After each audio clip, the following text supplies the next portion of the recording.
Hello guys, good morning to all of you. I am your Satyam sir. In the last class, we had learned the structure of simple present tense or present indefinite tense. And today we will learn the negative form of simple present tense and interrogative or WH word simple present tense. Now let us to the point.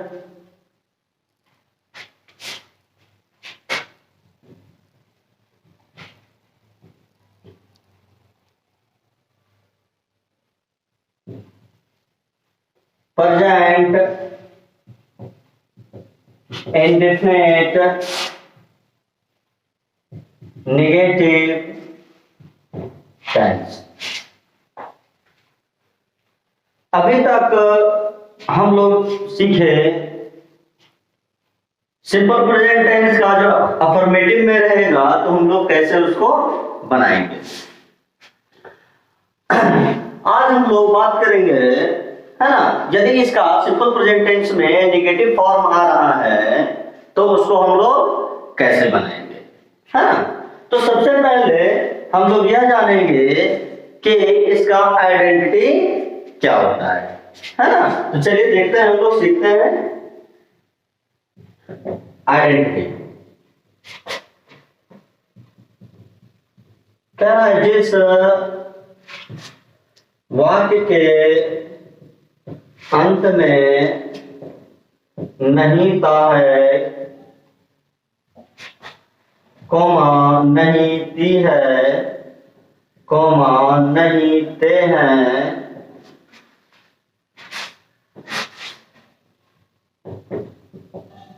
इत्यादि लगा रहे उसे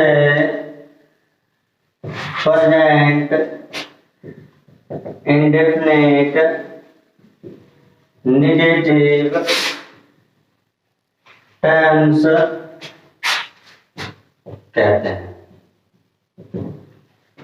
और जब इसके हम structure form को देखेंगे तो होता है subject plus do oblique does plus not plus V1 plus object. इसको हम लोग और करके या में हम लोग इस तरह से भी लिख सकते हैं, subject plus dot oblique doesn't plus V1 plus object. देखिए इसमें और इसमें जो है यहाँ पे कोई खास अंतर नहीं है। हम क्या किए हैं यहाँ पे, इस ये जो नोट है इस नोट को हम लोग हेल्पिंग वर्ब डू और डज के साथ इंक्लूड कर दिए हैं, ऐड कर दिए हैं, जोड़ दिए हैं। दैट मीन्स जब हम लोग डू में नोट को ऐड करते हैं तो हो जाता है डोंट, और जब हम लोग डज में नोट को ऐड करते हैं तो हो जाता है डजंट, है ना। और एक चीज हमेशा यहाँ पे आप लोग माइंड में रखेंगे, जिस भी सेंटेंस में आपको ये तीन हेल्पिंग वर्ब दिख जाए, कौन कौन, do oblique does oblique did, तो इसके साथ हमेशा वर्ब के फर्स्ट फॉर्म को ही यूज करेंगे, है ना।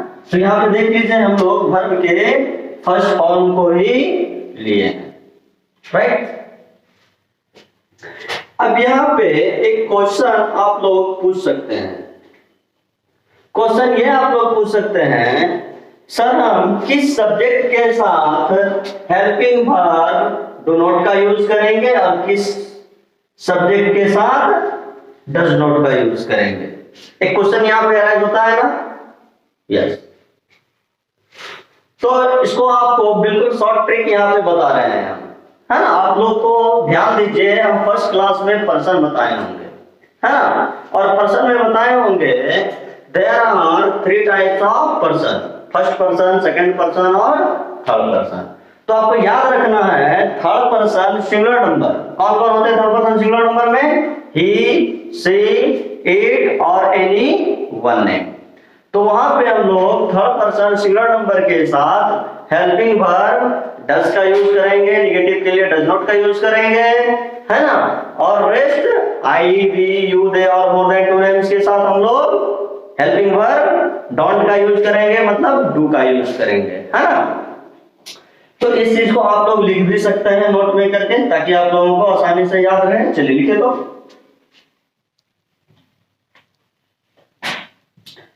थर्ड पर्सन सिंगुलर नंबर के साथ हेल्पिंग वर्ब डस तथा अन्य सभी पर्सन के साथ हेल्पिंग वर्ब टू का प्रयोग किया जाता है। सभी को याद रहेगा यहाँ पे, है ना। थर्ड पर्सन सिंगुलर नंबर के साथ हम लोग हेल्पिंग वर्ब डस का यूज करेंगे and apart from third person singular number we will be used helping verb do. Is that clear? Thank you.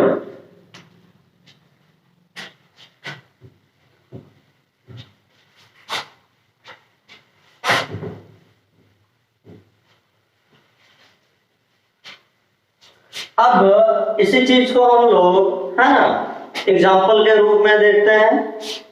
जैसे कह रहा है वह तुम्हें प्यार नहीं करती है, वह तुम्हें प्यार नहीं करती है। तो हम लोग, है ना, पिछले क्लास में, लास्ट क्लास में हम लोग सीखे थे, है ना, सब्जेक्ट वर्ब ऑब्जेक्ट को फाइंड आउट करने के लिए, है ना। तो देखिए सेंटेंस जिससे स्टार्ट होता है वो हो गया मेरा सब्जेक्ट, तातेती इसमें लगा है हो गया वर्ब, और जो रेस्ट बच गया वो हो गया मेरा ऑब्जेक्ट। अब कह रहा है वह तुम्हें प्यार नहीं करती है, तो वह का इंग्लिश हम लोग जानते हैं, करती है दैट मींस लड़की है, लड़की के लिए वह का अंग्रेजी क्या होता है, सी। और सी एक मेरा थर्ड पर्सन सिंगुलर नंबर है। क्या है थर्ड पर्सन सिंगुलर नंबर? तो थर्ड पर्सन सिंगुलर नंबर के साथ हम आपको डज का यूज करने के लिए बताएं, डज नॉट। इसके बाद आप वर्ब को लीजिए, प्यार करना का अंग्रेजी होता है लव। इसके बाद आपको ऑब्जेक्ट लेना है, तुम्हें, तुम्हें का अंग्रेजी हो गया यू। आप इस पैटर्न पर भी बना सकते हैं, या फिर और मैं इस पैटर्न पर भी आप बना सकते हैं, सी doesn't love to you। Next है क्या है, मैं इस बात को नहीं जानता हूं, मैं इस बात को नहीं जानता हूं। क्या हो जाएगा, आई डू नॉट। आई मेरा फर्स्ट पर्सन है, सब्जेक्ट है, फर्स्ट पर्सन के साथ डू नॉट का यूज किए। अब टू डज के बाद आपको वर्ब को लाना है, जानना का अंग्रेजी नो। इस बात को ऑब्जेक्ट हो गया, तो इसका इंग्लिश होता है, इस बात का अंग्रेजी होता है, इंग्लिश होता है मैटर, टू दिस मैटर।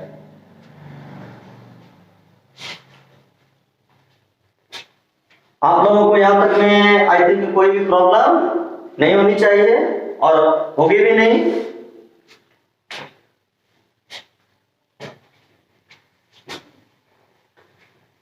एक दो और एग्जांपल को हम लोग देखते हैं।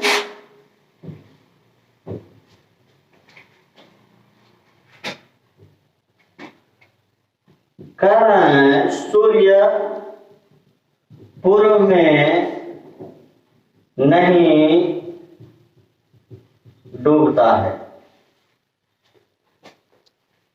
देखिए कोई भी आपका प्लैनेट है ना, अर्थ, मून, सन, ये सब एक होते हैं, है ना। और एक को हम लोग मानते हैं थर्ड पर्सन सिंगुलर नंबर, और थर्ड पर्सन सिंगुलर नंबर के साथ, है ना, हमको वर्ब के हेल्पिंग वर्ब डस का यूज करना है ना। तो देखिए सूर्य का अंग्रेजी हो गया सन, एक है तो डज आ गया, नहीं है तो यहीं पे हम लोग नोट को लगा देंगे, डजंट कर देंगे, है ना। अब वर्ब है डूबना, डूबना का अंग्रेजी होता है सेट। अब कहां नहीं डूबता है, पूर्व में। मे का इंग्लिश आप लोग जानते हैं, क्या होता है मे का इंग्लिश, इन। मे का इंग्लिश क्या होता है, इन, इन द पूर्व। पूर्व का इंग्लिश क्या होता है, in the east. Is that clear? Okay, well now we will learn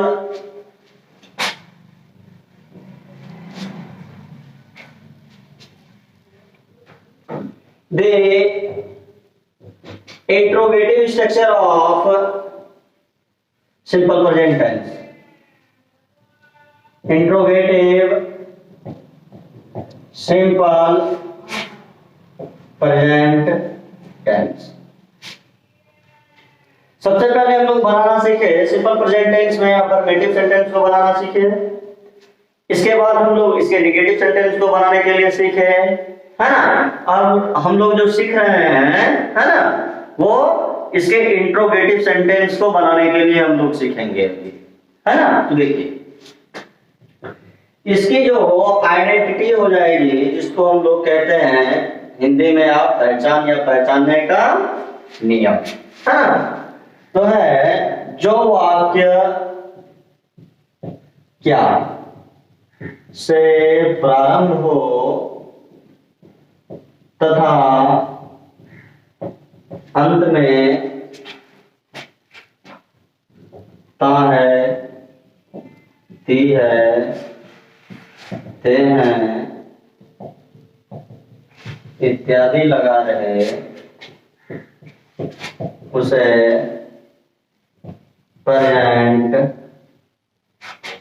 उसे इंट्रोगेटिव प्रेजेंट इंडेफिनिट टेंस कहते हैं।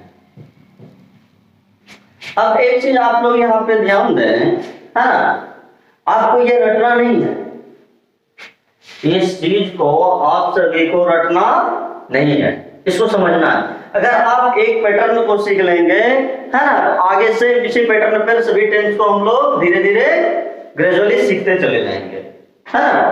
तो आपको क्या रखना है यार, इस इंट्रोगेटिव के लिए, इंट्रोगेटिव के लिए जो सेंटेंस होगा वो इससे स्टार्ट होगा। सभी टेंस के लिए ये लागू होता है। जहां पे इंट्रोगेटिव आ गया तो हम लोग क्या समझेंगे, जो आके क्या से शुरू हो या क्या से प्रारंभ हो। मतलब हिंदी का जो सेंटेंस होगा वो किससे प्रारंभ होगा, क्या से प्रारंभ होगा, किसके लिए, इंट्रोगेटिव के लिए। Is that clear? अब आप जानते हैं सिंपल प्रेजेंट टेंस की आइडेंटिटी क्या होती है, उसके अंत में क्या लगा होता है, ता है, ती है, ते है इत्यादि लगा है ना, उसे इंट्रोगेटिव प्रेजेंट इंडेफिनिट टेंस कहते हैं। Is that clear? और जब हम इसके स्ट्रक्चर फॉर्म को देखते हैं तो हो जाता है helping verb do oblique does plus subject plus V1 plus object plus sign of question mark. और अभी जस्ट आपको हम निगेटिव फॉर्म में बताए थे हम लोग किस सब्जेक्ट के साथ डज का यूज करेंगे और किस सब्जेक्ट के साथ डू का यूज करेंगे। निगेटिव फॉर्म में हम लोग ये सीख चुके हैं। I have already learned just before, है ना, कि हम लोग किस सब्जेक्ट के साथ हेल्पिंग वर्ब डू का यूज करेंगे और किस सब्जेक्ट के साथ हेल्पिंग वर्ब डज का यूज करेंगे। नहीं, चलिए इसके कुछ एग्जांपल को देखते हैं। कह रहा है क्या राधा यहां प्रत्येक दिन आती है। क्या राधा यहाँ प्रत्येक दिन आती है? तो आपको जो सब्जेक्ट जो मानना है वो क्या के जस्ट बाद जो आएगा वो होगा मेरा सब्जेक्ट। ताते थी जिसमें लगा हो गया वर्ब और जो बच गया हो गया ऑब्जेक्ट। अब देखिए प्रत्येक दिन जो है ये आपका टाइमिंग वर्ड है, चूंकि ये समय को है ना मेंशन कर रहा है, बता रहा है। तो आपको याद रखना है किसी भी हिंदी सेंटेंस में अगर कोई टाइमिंग वर्ड आ रहा है, एडजेक्टिव आ रहा है, प्रीपोजिशन से रिलेटेड वर्ड आ रहा है, उसको क्या करना है हम लोगों को सेंटेंस के सबसे लास्ट में पुट कर देना है, ऐड कर देना है। क्लियर? चलिए देखिए कह रहा है सब्जेक्ट क्या है आपका राधा। राधा कौन सा पर्सन है? राधा एक नाम है और हम जानते हैं ही सी इट और any one name is called third person singular number. और थर्ड पर्सन सिंगुलर नंबर के साथ हम क्या यूज करते हैं? डस। Very well. चलिए डू डस का काम क्लियर हो गया, कंप्लीट हो गया। इसके बाद क्या सब्जेक्ट, सब्जेक्ट को भी हम लोग ला लिए। इसके बाद क्या लिखना है? वर्ब। काम आती है, आना से बना आती, कम।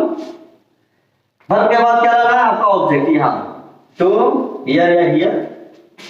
हाँ अब क्या है टाइमिंग वर्ड में प्रत्येक दिन, जैसा कि आपको बताए टाइमिंग वर्ड को सेंटेंस के सबसे लास्ट में हम लोग पुट करते हैं। That means every day. Is that clear? Okay. Next है क्या हम लोग अंग्रेजी नहीं जानते हैं? कह रहा है क्या हम लोग अंग्रेजी नहीं जानते हैं? तो क्या बन जाएगा देखिए, ये सब्जेक्ट जानते हैं हो गया आपका, वर्ब अंग्रेजी हो गया, ऑब्जेक्ट। अब ध्यान दीजिए ये सेंटेंस जो है आपका निगेटिव में है ना? तो निगेटिव के लिए क्या करेंगे? सबसे पहले तो हम लोग सब्जेक्ट का इंग्लिश डू वी लिखेंगे। इसके बाद वी एक फर्स्ट पर्सन है प्लूरल नंबर में, इसके साथ डू को ला दिए। अब निगेटिव है तो आप यहीं पे हेल्पिंग वर्ब के साथ डोंट का यूज कर सकते हैं या फिर सब्जेक्ट के बाद नोट को जोड़ दें, ऐड कर दें। Clear? That means don't we know English.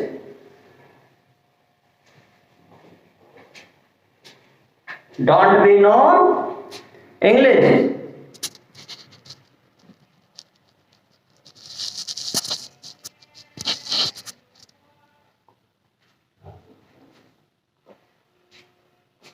चलिए आज आप लोगों को हम निगेटिव फॉर्म भी सिखाए, इंट्रोगेटिव फॉर्म भी सिखाए। अब आप लोगों को हम WH वर्ड को भी सिखा देते हैं और इस वीडियो में सिंपल प्रेजेंट टेंस को हम लोग क्या करते हैं आज कंप्लीट कर देते हैं, है ना? वेल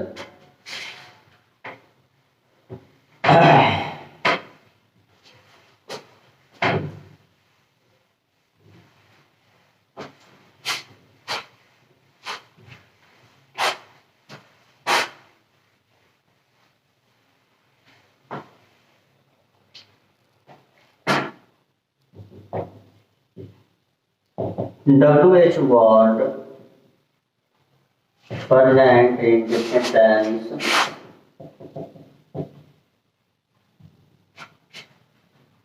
चलिए ये जो आपको हम बताए WH word present in different tense, यहाँ पे सर सब समझ में आ रही है कि जो प्रेजेंट इन डिफरेंट टेंस है ये तो समझ में आ रही है, लेकिन ये जो है सर WH वर्ड ये क्या है ना? आप लोग यहाँ पे पूछ सकते हैं कि ये सर WH वर्ड क्या है? तो WH वर्ड वैसा वर्ड है जिससे हम लोग क्वेश्चन को एराइज करते हैं, क्वेश्चन किसी से हम लोग पूछते हैं, है ना? We ask the question to each other, एक दूसरे से जब हम लोग क्वेश्चन को पूछते हैं। जैसे कैसे हम लोग क्वेश्चन को किस किस वर्ड से हम लोग क्वेश्चन को पूछते हैं, है ना? देखिए व्हाट है, व्हेन है, हाउ है, व्हाई है, हु है, whom है, वेयर है, हुज है, हाउ मेनी है, हाउ मच। देखिए और सभी वर्ड्स आते हैं WH वर्ड्स में, है ना, लेकिन अभी ज्यादातर हमको यूज करना है टेंस में वो इतना ही, 10 जो वर्ड 10 वर्ड जो हम दिए हुए हैं, है ना, इतना सा ही आपका काम चल जाएगा टेंस में, है ना। आशा करते हैं आपको, आप सभी को जो है कि इन सभी वर्ड्स को का आपको हिंदी पता होगा। ओके, अब एक चीज आप ध्यान दीजिए, यहाँ इसको हम लोग WH वर्ड कहते क्यों हैं? नहीं तो आप सब इसमें देखेंगे कि हर एक वर्ड में ये WH WH WH WH WH आपका लगा हुआ है ना। और हम लोग इस WH वर्ड को कॉमन लेकर के बाहर निकाल देते हैं और इन सभी वर्ड्स का नाम दे देते हैं क्या? WH word. दैट मीन्स अगर हम WH वर्ड की बात कर रहे हैं तो आप लोगों को ये पता हो जानी चाहिए सर इन सभी वर्ड्स के बारे में डिस्कस कर रहे हैं, बात कर रहे हैं, है ना। अब इन सभी वर्ड से रिलेटेड हम लोग, है ना, इसके स्ट्रक्चर्स को देखेंगे और इसके एग्जांपल्स को देखेंगे।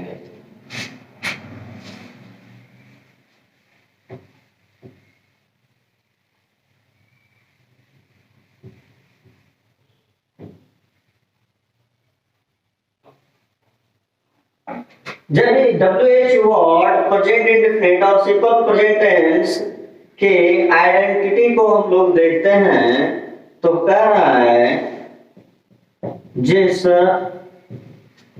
वाक्य के मध्य में WH वर्ड आए तथा अंत में ता है, ती है, ते हैं इत्यादि लगा रहे उसे WH word present indefinite tense कहते हैं। जब आप इसके स्ट्रक्चर फॉर्म पर आइएगा तो हो जाता है WH word plus helping verb do does, then subject, then verb, then object, then sign of question mark. अब थोड़ा सा यहाँ पे ध्यान दीजिए, है ना, ये WH वर्ड की जो आइडेंटिटी होगी, है ना, जैसे आप ध्यान दे दिए WH वर्ड आ रहा है, इसकी आइडेंटिटी को हमको यहां तक याद रख लेना है। WH वर्ड में इस आइडेंटिटी को याद रख लेना है क्योंकि आगे जब आप टेंस पढ़ेंगे इसका यूज आएगा, है ना। और सिंपल प्रेजेंट टेंस या प्रेजेंट इंडेफिनिट टेंस में आप जानते ही हैं अंत में क्या लगता है, एंड में क्या लगता है ना, उसको जोड़ दीजिए। रटना नहीं है, समझना है, समझ के पढ़ना है, रट्टा नहीं मारना है। कैंपस इंग्लिश क्लासेस में किन्हीं को रट्टा नहीं मारना है, नहीं रटना है ना, समझ के स्टडी करना है। अब देखिए यहां पे, है ना, आप जब ध्यान दीजिए आपको लग रहा है सर ये इतना लंबा लंबा सा स्ट्रक्चर लिख दे रहे हैं, याद कैसे करेंगे, है ना, ये आप लोगों को लगता होगा। तो थोड़ा सा ध्यान दीजिए, आप जब आप डू डज से लेकर के यहां तक देखेंगे तो ये आपका इंट्रोगेटिव, है ना, प्रेजेंट इंडेफिनिट टेंस का आपको मिल जाएगा। इसमें जब हम WH वर्ड को सिर्फ जोड़ देते हैं, सिर्फ इतना याद रखेंगे, इंट्रोगेटिव प्रेजेंट इंडेफिनिट टेंस में जब हम लोग WH वर्ड को ऐड कर देते हैं तो किसका स्ट्रक्चर बन जाता है? WH word present indefinite tense का स्ट्रक्चर बन जाता है। याद रहेगा सभी को? दैट मीन्स अगर आप सिंपल प्रेजेंट टेंस को सिर्फ याद रख रहे हैं वहां पे इंट्रोगेटिव में तो आपको WH वर्ड ऑटोमेटिक याद आ जाएगा। क्लियर? वेल,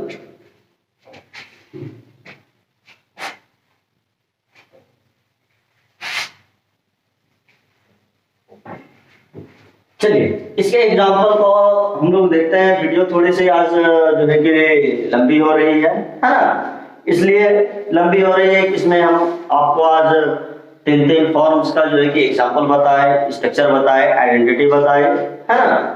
और अब हम लोग इसको इसके एग्जांपल को WH word present indefinite tense के एग्जांपल को है ना देखते हैं और समझने का प्रयास करते हैं। क्लियर?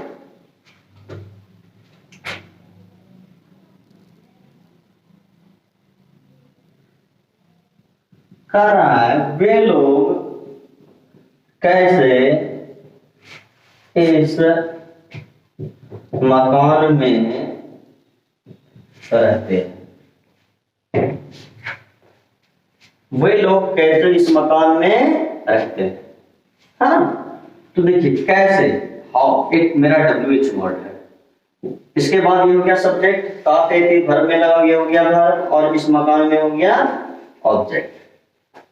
हम लोग सब्जेक्ट भर ऑब्जेक्ट WH वर्ड को हम लोग फाइंड आउट करना सीखे हैं, है ना। अब इसको हम लोग इसके स्ट्रक्चर पर पुट अप करते हैं, है ना, रखते हैं। देखिए तो सबसे पहले ध्यान दीजिए, इनको किसका इंग्लिश चाहिए? WH वर्ड का, और WH वर्ड मेरा ये है कैसे। इसका इंग्लिश हम लोग जानते हैं हाउ, है ना। इसके बाद क्या चाहिए हम लोगों को? डू या डज, ये बताएगा मेरा सब्जेक्ट। सब्जेक्ट क्या है? Third person.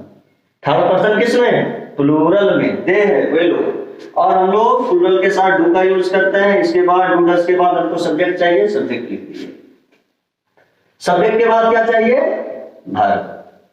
वर्ब क्या है? रहते हैं, लिव। कहां? इस मकान में, ऑब्जेक्ट में का इंग्लिश जानना है आप लोग। इन, इसका इंग्लिश क्या होता है? दिस, मकान का house, in this house, last में साइन ऑफ क्वेश्चन मार्क। किसी को कोई problem? Okay, well next example को हम लोग देखते हैं। कह रहा है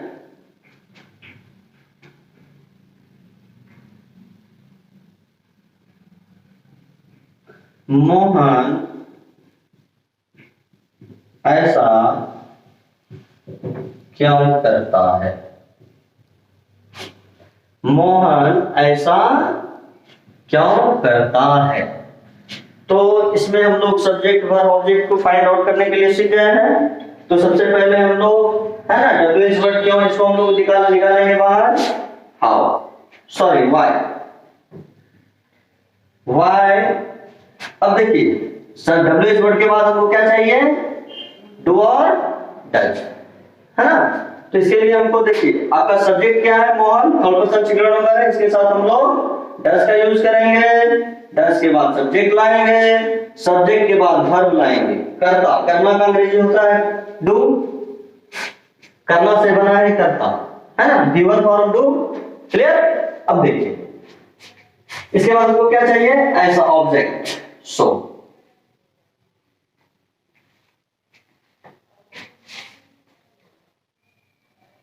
आशा करते हैं यहां तक आप लोगों को समझने में कहीं भी कोई भी प्रॉब्लम नहीं हुई होगी, है ना। You won't have any problem, है ना, in this class. Okay.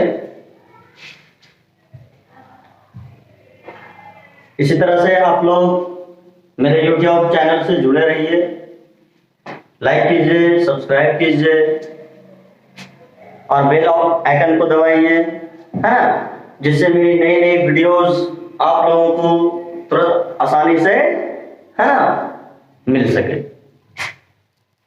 आज के लिए यहीं पर हम लोग क्लास को डिसॉल्व करते हैं, है ना। Thank you. Have a nice day.